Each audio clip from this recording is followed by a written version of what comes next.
హల్లెలూయా హల్లెలూయా. అందరికీ నా హృదయపూర్వకమైన వందనాలు. బాగున్నారా? అందరికీ వందనాలమ్మా. వచ్చిన సంఘ బిడ్డలందరికీ కూడా నా హృదయపూర్వకమైన వందనాలు. యూట్యూబ్ ఛానల్ చూస్తున్న సహోదరి సహోదరులకు కూడా అందరికీ నా హృదయపూర్వకమైన వందనాలు. ప్రార్థన చేసుకుందాం వాక్యాలకు వెళ్ళే ముందు.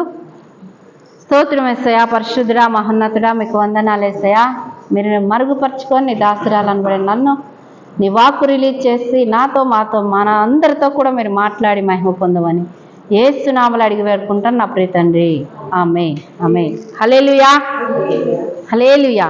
యూట్యూబ్ ఛానల్ చూస్తున్న సహోదరులారా, ప్రతి ఒక్కరు కూడా లైక్ చేయండి, షేర్ చేయండి, కామెంట్స్ పెట్టండి.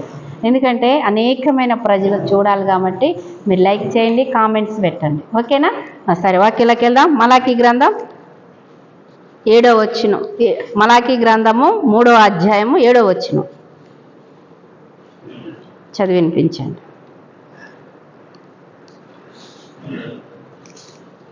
మలాకీ గ్రంథం.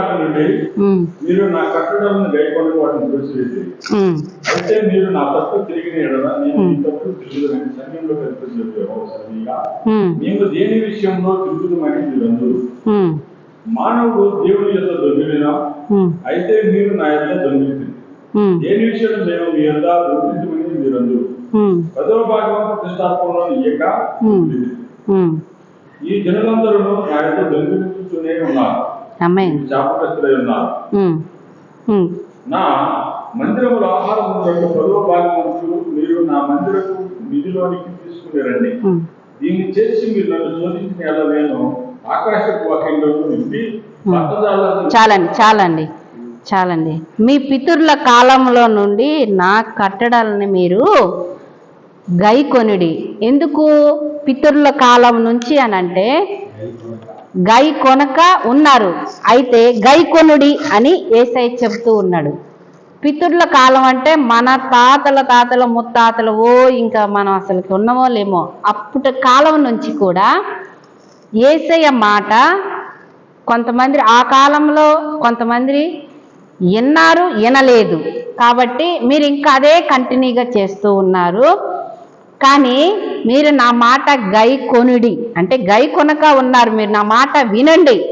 ఎందుకు వినమంటున్నానంటే ఆయన సన్నిధిలోని మీరు వచ్చి ఉన్నప్పుడు 10వ వంతు భాగము ఇయ్యము అంటాడు.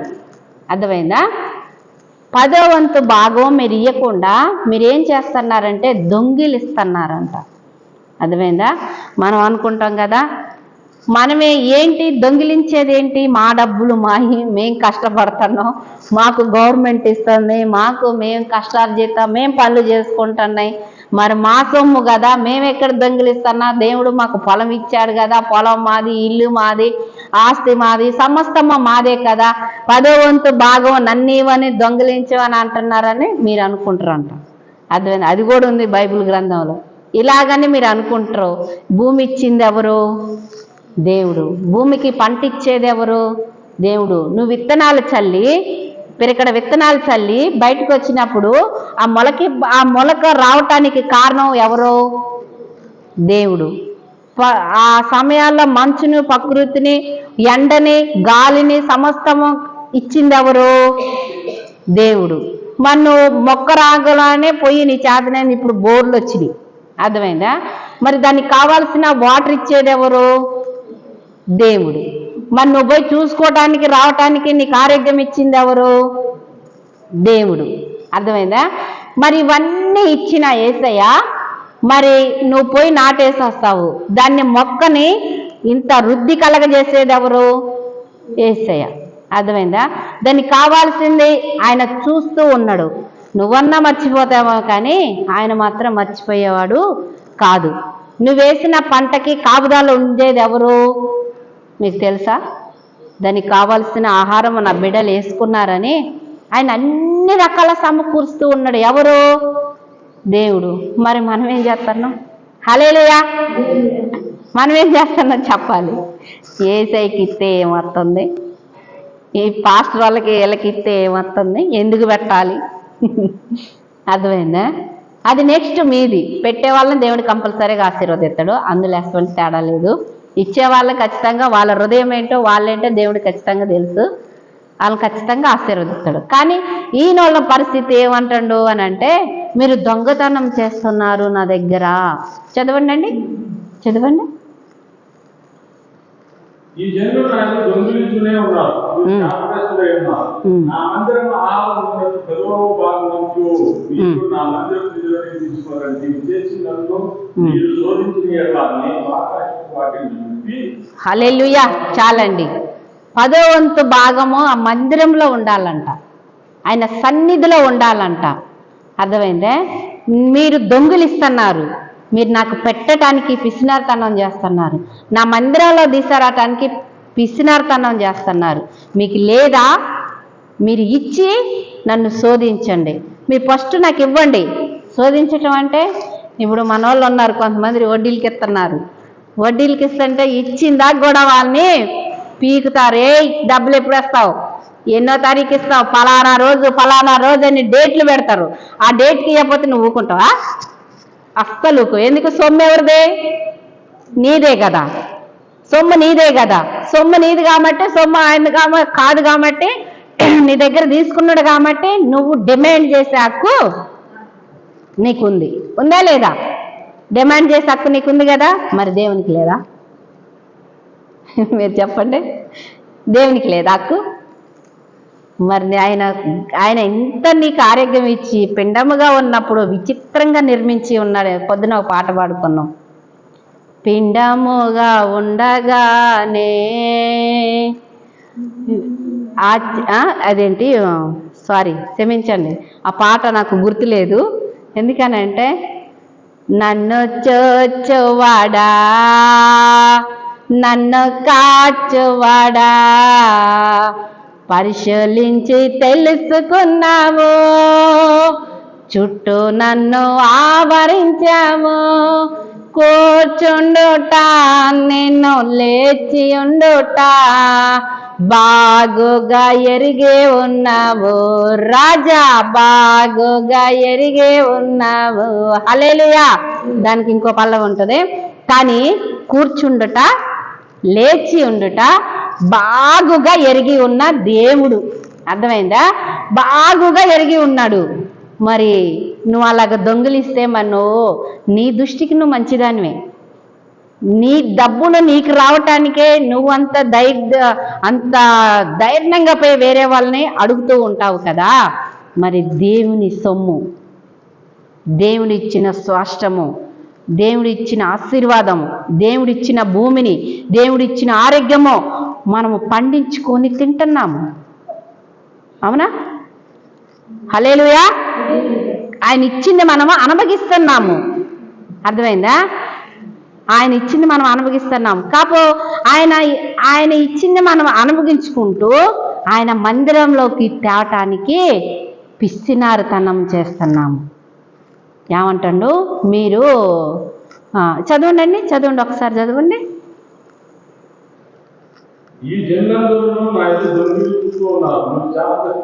ఒక్క నిమిషం. మీరు శాపగ్రస్తులు అవుతున్నారు అని అంటే అనేకమైన హాస్పిటల్లో పోస్తూ ఉన్నారు మీరు. అర్థమైందా? అనేకమైన సమస్యలు, రోగాలు రావని ఎవరికి లేదు, అందరికి రోగాలు వస్తాయి. కానీ దేవుడు ఏమంటాడంటే, అదేంటి పాస్టర్ అమ్మ, దేవునికి కానుక ఇస్తే, దేవునికి ఇస్తే మళ్ళీ శాపగ్రస్తులు కావు, రోగాలు రావు అని అంటారు. మళ్ళీ మన వాళ్ళ దగ్గర చాలా క్వశ్చన్స్ ఉంటాయి. అర్థమైందా?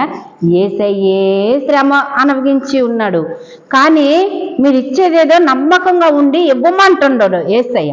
అర్థమైందా? నాకు ఇచ్చి శోధించుడి. మీరెందుకు శాపగ్రస్తులు అవ్వాలి? మీ కుటుంబంలో ఎందుకు శాపగ్రస్తం అవ్వాలి?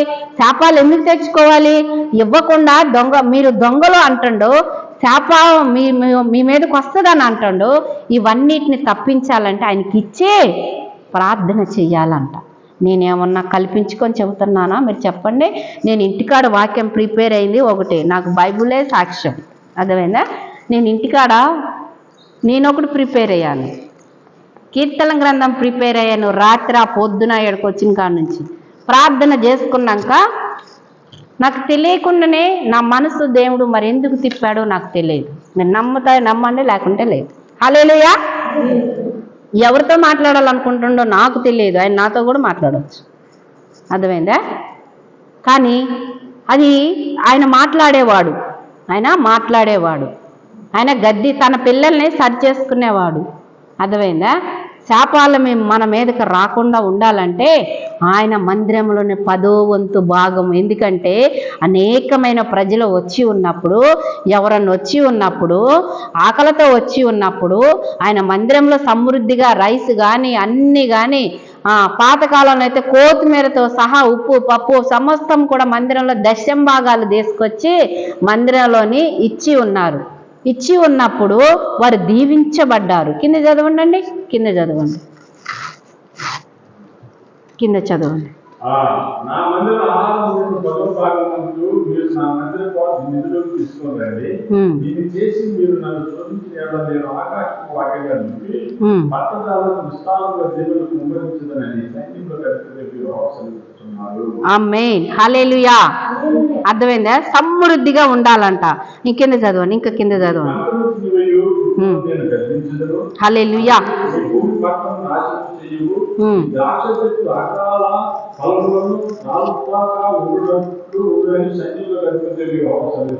హల్లెలూయా. చాలండి. హల్లెలూయా. ఏమంటాడు? మీరు నాకు ఇవ్వండి, నాకు ఇచ్చి నన్ను శోధించండి, నా మందిరానికి తీసారండి, మీ పంటల తినే పురుగును నేను గద్దిస్తాను అంటాడు. హల్లెలూయా. మీ శరీరంలో తినే రోగాన్నైనా ఆ శాపాన్నైనా నేను గద్దిస్తాను, ఆ పత్తి కట్లు గద్దిస్తాను, నీ పొలంలో పంటను పురుగు తింటున్న దాన్ని కూడా నేను గద్దిస్తాను అంటాడు. హల్లెలూయా. ఆయన దేవుడు కదా. ఆయన ఏమంటాడు? నాకు ఇవ్వు, నన్ను శోధించు, నువ్వు అడుగు, నువ్వు డబ్బులు ఇచ్చినప్పుడు వడ్డీ కడిగిపోయి అట్లా శోధిస్తావు, తీసుకురా అని అంటావు కదా.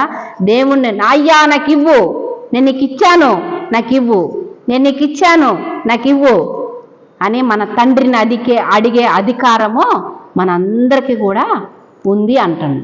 మరి నువ్వు ఇయ్యవాయా, ఆయన అడగవాయా, నేను ఎందుకు ఇవ్వాలంటవాయా, నీకు చెబితే నేను నచ్చదాయా, ఏంది భాష నా కోసమే చెబుతున్నా, నేను ఈట్లేదని చెబుతున్నారు, నన్నే అంటున్నారు. అది నీ ఇష్టం, అది నీ అభిప్రాయం, అంతే. ఎందుకనంటే చెప్పమన్న మాట చెప్పటం బాధ్యత మాది. విన్నారా, వినకపోయారా, నెక్స్ట్ మీదన్నమాట. అర్థమైందా?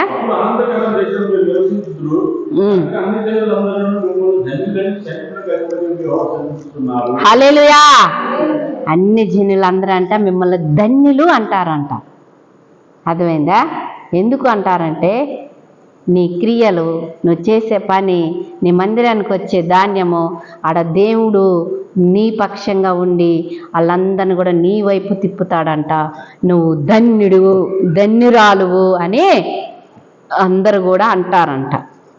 అర్థమైందా? ధన్యురాలని అందరూ అంటారంట. కానీ లోకంలో ఉన్నవారు ధనవంతులు వాళ్ళ దాన్ని బట్టి ధనవంతులు అనిపించుకుంటారే కానీ ప్రజల ముందు దేవుని దృష్టిలో జీరో. సూది బెజ్జంలోని ఒంటైనా దూరిద్దంట కానీ ధనవంతుడు పరలోక రాజ్యానికి ఏం మాత్రం కూడా చేరడు. బైబిల్ వాక్యం సెలవిస్తూ ఉంది. సూది బెజ్జం ఎంత ఉంది? కొంచెం ఉంది. మరి దాన్ని దూరటానికి కూడా అవకాశం ఉంటుందంట కానీ ధనవంతుడు పరలోక రాజ్యానికి వెళ్ళటం జీరో అంట. ఎందుకంటే వాడి ఆ క్రియలన్నీ ఎలాగుంటాయి అని అంటే ధనం మీదనే ఉంటుంది. లోక సంబంధమైన ప్రజల మెప్పు అంటే వాళ్ళు మాత్రమే ఘనత పొందుతారు, వాళ్ళు మాత్రమే గనులు అనిపించుకుంటారు, వాళ్ళకే గౌరవం రావాలనుకుంటారు, ఆయన మాత్రమే మంచి సూపర్ అనిపించుకుంటాడు. కానీ ప్రజల ముందు సూపర్ అనిపించుకుంటాడు కానీ దేవుడి ముందు జీరో. అర్థమైందా? అలాగా మనము ఉండొద్దు,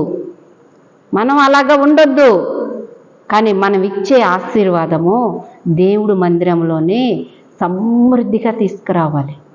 మనం వెళ్ళేటప్పుడు అంట ఒట్టి చేతులతో ఏం మాత్రం కూడా వెళ్ళకూడదంట. అర్థమైందా?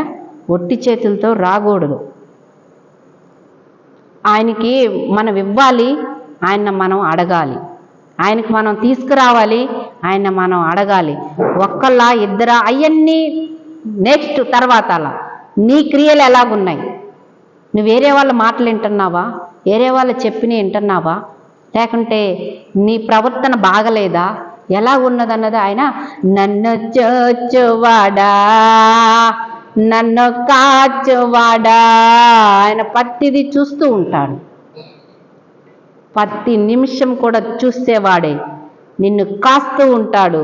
నీ పాదాలు ఎటు తిరుగుతున్నాయి, నీ నడవడిక ఎలాగున్నది, నీ నోటి మాట ఎలాగ వస్తూ ఉన్నది? నన్ను గణపరిచే విధంగా వస్తూ ఉన్నదా? నన్ను తిట్టే విధంగా ఉన్నదా? నాకు ఘనత కలిగే విధంగా ఎదుటి వారికి సువార్త ప్రకటిస్తూ ఉన్నదా? నాకు ఘనత కలిగే విధంగా నా కుమార్తె నడుస్తూ ఉన్నదా? నాకు ఘనత కలిగే విధంగా తన క్రియలు ఉన్నాయా? నాకు ఘనత కలిగే విధంగా నా మందిరంలోని ఎలాగ పరిచర్య చేస్తుంది? నాకు ఘనత కలిగే విధంగా ఎలాగ తన రావాల్సిన తన కలిగిన దాంట్లోని నాకు ఇస్తూ ఉన్నది? నాకు ఘనత కలిగే విధంగా ఎంతమందికి సువార్త చెబుతూ ఉన్నది? నాకు ఘనత కలిగే విధంగా ఎలాగ నా బిడ్డ నా కుమారుడు నడుస్తూ ఉంటున్నాడు అనేసి ఆయన చూస్తూ ఉన్నాడు. పురుగు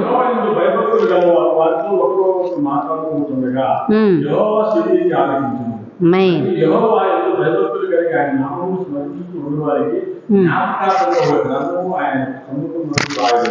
హల్లెలూయా. జ్ఞాపకార్థంగా రాస్తాడంట. అంటే ఎక్కడ మాట్లాడుతూ ఉంటాడో చెవి ఎగ్గి ఆలకిస్తాడంట. అర్థమైందా? భయభక్తులు కలిగి మీరందరూ పోయి ఎక్కడ ఒకరికొకళ్ళు ఎలా మాట్లాడుతుంటారు, ఎక్కడ మాట్లాడుతుంటారు, ఎక్కడ కూర్చొని మాట్లాడుతూ ఉంటారో దేవుని యందు భయభక్తులతో కలిగి ఆయన శ్రమలైన, కష్టమైన, బాధ అయినా, ఇరుకులైన, ఇబ్బంది అయినా ఏదైనా కానీ ఆయన సన్నిధిలో ఆయన ఎక్కడ మీరు బయట ఉన్నారో ఏ ప్రాంతంలోనే ఎక్కడికి వెళ్ళినా బంధువుల మధ్య, స్నేహితుల మధ్య, అనేకమైన ఇంట్లో కానీ, పక్కన వీధుల్లో కానీ, పల్లెల్లో కానీ ఎక్కడ కూర్చొని, ఎక్కడ నిలబడి, ఎక్కడ మాట్లాడుతున్నా కానీ భయభక్తులు కలిగిన వారే వారి కోసం అంట నా బిడ్డలు మంచి వారిని ఒక గ్రంథం ఆ గ్రంథంలో రాస్తాడంట. అర్థమైందే? అందుకే జీవ గ్రంథంలో మన పేరు ఉండాలంటే ఇవన్నీ చేయాలి. అర్థమైందా? పరలోక రాజ్యానికి ఒక మెట్టు కూడా మనం ఎక్కలేము.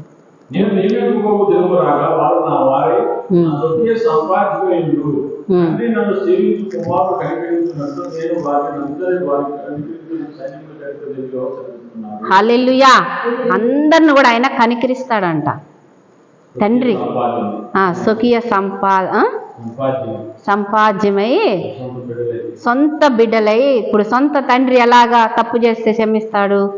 నువ్వు కుమారుడు తప్పు చేస్తే ఆ తప్పు చేసినా కానీ, హల్లెలూయా, తప్పు చేసినా కానీ తండ్రి క్షమిస్తాడా? క్షమించడా?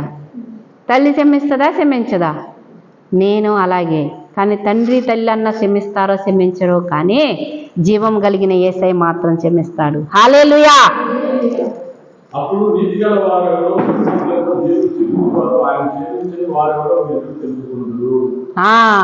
దుర్మార్గులు ఎవరో, నీతిమంతులు ఎవరో, దేవుణ్ణి సేవించే వాళ్ళు ఎవరో, సేవించిన వాళ్ళు ఎవరో కూడా తెలుసుకుంటారు అంట. అర్థమైందా? మరి తెలుసుకుంటారని అంటే దేవునికి ఇష్టం, దేవుని సేవించే వారి క్రియలు ఎలాగుంటాయి అంటే, నా దేవునికి ఏదైనా చేయాలి, నేను నా దేవుడు మందిరంలో నేను ఏదైనా చేయాలి, నాకు కలిగిన దాంట్లో నేను ఏదైనా నా దేవునికి ఇవ్వాలి, నాకు కలిగిన దాంట్లోనే నన్ను ఎవరు చూసినా చూడకపోయినా నా దేవుడు నన్ను చూస్తూ ఉన్నాడు. హల్లెలూయా. నా దేవుడు నన్ను చూస్తున్నాడు కాబట్టి నాకు కలిగిన దాంట్లో నేను ఏదో చెయ్యాలి అని నీ మనసులో ఉన్న ఆశనే దేవుడు ఖచ్చితంగా తీరుస్తాడు. హల్లెలూయా. నీ దగ్గర లేదా? లేకపోతే దేవుడు ప్రార్థన చేయి. నా కాడ కనీసం తినడానికి బియ్యం కూడా లేవయ్యా, వండుకోవడానికి కూరగాయలు కూడా లేవయ్యా, ఇంట్లో డబ్బులు కూడా లేవయ్యా, ఒక 100 రూపాయలు కూడా 10 రూపాయలు కూడా లేవయ్యా అని అంటే ఆయన ప్రార్థన చేస్తే దీనులకు సహాయం చేస్తాడంట, దరిద్రులకి సహాయం చేస్తాడంట ఆయన. అర్థమైందా? దరిద్రులకి సహాయం చేసేవాడే జీవము కలిగిన దేవుడు. అర్థమైందా? వినయ మనసు కలిగిన దీనత్వంతో నువ్వు ఆయన్ని అడుగుతూ ఉన్నప్పుడు సహాయం చేసేవాడే మన దేవుడు. అలాంటి దేవుణ్ణి మనం ఆరాధిస్తున్నాం. నీ కుండి పెట్టట్లేదా? శాపగ్రస్తు అవుతుందంట. నేనేం చెప్పట్లేదు, బైబిల్ వాక్యం చెబుతూ ఉంది. దేవుడు మాట్లాడుతూ ఉన్నాడు. ఉండి నువ్వు పెట్టడానికి, అవును మనకి ఎంత ఉన్నా కానీ కొన్ని లక్షలున్నా, కోట్లున్నా, వందలున్నా, వేలున్నా నీ పిల్లలే అనుభవిస్తారే కానీ అవి నీతో రావు. మనతో వస్తాయా? రావు. మరి మనకి పోయినాక నెక్స్ట్ ఆత్మ శాంతి పొందుకోవాలనంటే ఎక్కడ మంచి చెప్పుకోవాలి, ఎక్కడ కోరుకోవాలి? జీవం కలిగిన దేవుడి దగ్గర మాత్రమే. హల్లెలూయా. ఆయన దగ్గర మాత్రమే. చనిపోయినాక అక్కడికి పోయినాక ఆయన అడుగుతుడు, నువ్వేం చేశావు నా కోసం? ఏం చేశావు నా కోసం? నా మందిరంలోకి ఏం తెచ్చావు? నువ్వు నా గురించి ఎవరెవరికి చెప్పావు? నీ ప్రవర్తన ఎలా ఉంది? నువ్వు మాట్లాడే తీరు ఎలా ఉంది? నన్ను సేవిస్తున్నావు, నువ్వు సేవించిన వారికి నువ్వు నా గురించి ఏం చెప్పావు? ఉంటే వెచ్చగానైనా ఉండాలంట, లేదా నిలువెచ్చగానైనా ఉండాలంట. అదే చల్లగానైనా ఉండాలి, క్షమించండి, చల్లగానైనా ఉండాలి, ఎచ్చగానైనా ఉండాలి, నులివెచ్చగా ఉండకూడదు. అంటే కొంచెం కాగినట్టు నీళ్ళు స్నానం చేయాలంటే గోరువెచ్చలో ఉన్నాయి అమ్మ అంటారు. గోరువెచ్చలు సరిపోతాయి ఆ నీళ్ళు స్నానానికి? చిన్న పిల్లోడికి సరిపోతాయి, పెద్దోళ్ళ జాలవు కదా, సరిపోతాయా? చాలు. అలా ఉండొద్దు అంటుండు దేవుడు. అది పిల్లగాడికి మాత్రమే సెట్ అవుతుంది, పెద్దవాళ్ళకి సెట్ అవ్వదు. అప్పుడు పుట్టిన పిల్లోడికి 1-2 నెలల పిల్లగాడికి, మరి 3 నెలల పిల్లగాడికి కూడా సెట్ అవ్వవు, కొంచెం వేడి నీళ్ళే పోస్తారు, అవునా? కొంచెం చిన్న పిల్లగాడికి గోరువెచ్చలుగా ఉంటే ఆ మాత్రం నీళ్ళు పోస్తే సరిపోతుంది, అంతే కదా. పెద్దవాళ్ళకి మాత్రం మాత్రం బాగా మసిలితేనే నీళ్ళు సెట్ అవుతుంది. ఎందుకు ఇవన్నీ చెప్తున్నానంటే దేవుడి వాక్యము సుత్తి వంటిది. దేవుడి వాక్యము సబ్బు వంటిది. అర్థమైందా? మన బట్టలను శుభ్రంగా ఉతుక్కోవటానికి ఏ రోజు ఆ రోజు మన బట్టలు, ఇడిచిన బట్టలు మళ్ళీ మనం అలాగే కట్టుకుంటామా? మీరు చెప్పండి, కట్టుకుంటామా? ఏం కాదులే, నా చీరేగా, నేను 10,000 పెట్టి కొనుక్కున్న చీర, ఏం కాదులే అని మళ్ళీ కట్టుకుంటాం. ఆ చీర మళ్ళీ కట్టుకుంటాం, అదే చీర. 10,000 రూపాయల చీర కొన్నా కానీ 5 రూపాయల సబ్బుతోటే అది క్లియర్ అయిపోతుంది, అవునా? మన బట్టలు అంతే కదా. అలాగే ప్రతిరోజు నీ మనసు ఎలాగుండాలంటే తెల్ల కాగితం వల్లే ఉండాలంట దేవుని సన్నిధిలో. తెల్ల కాగితం ఎలాగుంటుంది? ఒక మచ్చ కూడా ఉంటుంది, దాని మీద రాస్తే అన్ని మచ్చలు ఉంటాయి. అర్థమైందా? ప్రతిరోజు కూడా మన పాపాలు కడుక్కోవాలి. ప్రతిరోజు కూడా ఆయన సన్నిధికి వచ్చి మన దేహాన్ని కన్నీరుతోటి కుమ్మరించాలి ఆయన పాదాల చెంత. ఈ మందిరంలోకి ప్రతిరోజు అంటే మీరు వచ్చి మందిరంలోని కన్నీరు కుమ్మరించినట్టు నేను మాట్లాడిన మాట, నా చూపు, నా నడక, నా ప్రవర్తన, నా ఆలోచన, నా క్రియలో నేను నీకు ఇష్టంగా ఎలాగ నడిచి ఉన్నాను, నేను ఎలాగ ప్రవర్తించి ఉన్నానయ్యా అనేసి ప్రతిరోజు మనము బట్టలు ఎలాగ వాషింగ్ మిషన్లో కానీ చేతితో కానీ ఉతుక్కొని ఎంత శుభ్రం చేసుకుంటాం. వాషింగ్ మిషన్ అన్నా శుభ్రం చేయదు, చేతితోటైతే మనం చేతులారా చేసుకుంటాం కానీ నీట్గా ఉంటాయి, అవునా? అలాగ మన హృదయాన్ని కూడా ప్రతిరోజు కడుక్కోవాలి సహోదరి సహోదరులారా. నిజము, క్షణము మనం లెగగానే ప్రతి ఆలోచన ఏమేమో ఆలోచిస్తూ ఉంటాయి, ఏమేమో మాట్లాడుతుంటాయి. తప్పులంటే పాపం విషయమే కాదు, మాట్లాడే మాట కూడా దేవునికి ఇష్టం లేకపోతే అది పాపమే. హల్లెలూయా, అది కూడా పాపమే. ప్రతిరోజు కూడా దేహాన్ని కడుక్కోవాలి. మన శరీరానికి ఎంత మనం స్నానం, మన బట్టలకి ఎంత శుభ్రం అవసరమో మన హృదయానికి కూడా అంత శుభ్రము అవసరము. హృదయాన్ని ఎప్పటికప్పుడు తేటపరచుకోవాలి. అది ఎక్కడ తేటపరుస్తుందని అంటే లోక సంబంధమైన స్నేహాలు, లోక సంబంధమైన మాటలలో తేటపరచదు, ఉన్నది మొత్తం ఇంకా చెత్తంతా పోగైపోతుంది. దేవుని పాదాల చెంతలోని, దేవుడి పాదాల దగ్గర, దేవుని సన్నిధిలోని హృదయం మనందరి హృదయాలు తేటపరుస్తాయి. హల్లెలూయా. అప్పుడు అలాగా మనం ఉతికిన బట్టల్ని ఎలాగా ధరించుకొని ఉంటామో అక్కడ కన్నీటితోటి మన తప్పులు పాపాలు సమస్తం కూడా ఆయన పాదాల చెంత విడిచిపెట్టి ఉన్నప్పుడు మన దేహం ఎలాగుంటుందంటే తేటపరుస్తూ ఉంటుంది. కొంతమంది చాలా మంది దుఃఖంతో ఉంటారు. ఉన్నప్పుడు వాళ్ళని బాగా దుఃఖంలో ఉన్నప్పుడు వాళ్ళ దగ్గరికి వెళితే మనం ఎంత ఓదార్చినా కానీ వాళ్ళు ఆగరు. వాళ్ళలో ఉన్న భారం అంతా ఏడ్చి వాళ్ళలో భారం అంతా పోయినాక వాళ్ళకి తేలికైపోతుంది. మధ్యలో పోయి ఆఫ్ చేస్తే ఆగరు. హృదయం అప్పుడు ఎలా ఉంటుందంటే అది లోక సంబంధమైన దుఃఖము. కానీ మన చేసిన ప్రతిదీ కూడా ఆయన పాదాల చెంత వచ్చి కుమ్మరించి అలాగ మనం కడుక్కున్నప్పుడు మన హృదయం చాలా తేలికైపోతుంది. అర్థమైందా? చాలా తేలికైపోతుంది. ఏమేమో మాట్లాడుతూ ఉంటాము కానీ అవన్నీ కూడా దేవుని పాదాల చెంత గనుకులైనా ధనుకులైనా ధనవంతులైనా చదువుకున్న వాళ్ళైనా చదువులైన పేదలు ఎవరైనా కానీ నేను గొప్పవాడిని తెలుగు కాలనోడిని అవన్నీ నెయ్యి కుచ్వి నెయ్యి దేవుడి దృష్టిలో అన్నీ జీరో. ఎందుకంటే ప్రతి ఒక్కరు కూడా ఆయన పాదాల చెంత ఆయన దేహాన్ని కడుక్కోవాలి.